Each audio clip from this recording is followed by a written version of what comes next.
搁在2个月，就是金碧山野的采收期。彰化埔心是全台湾金碧山野上界大的产区，所以因为今年春天温差上过大，影响到山野开花，这收成可能剩无啥啥。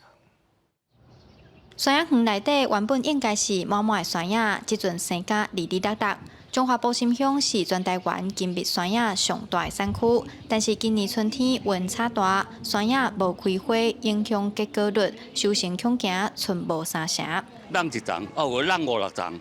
拢无开花也无叶安尼。这情形算今年的收成。照以往，逐一年像我安尼分配地，我有超要到3万，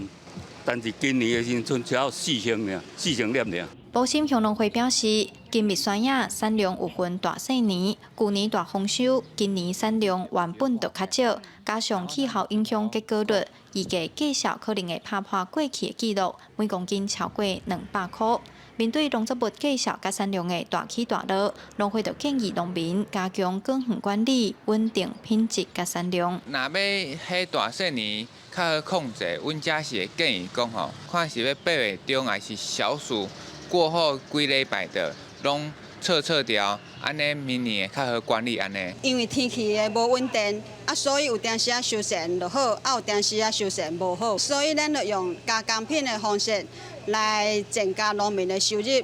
嘛会用替农民来消一寡山野。金碧山野食起来粉粉，有土山野的香味，因为平均甜度有21度，真适合做加工品。农会这几年开发山野干、枝仔冰、饼等等的加工品，希望用多元行销的方式，提高金碧山野的经济价值，增加农民收入。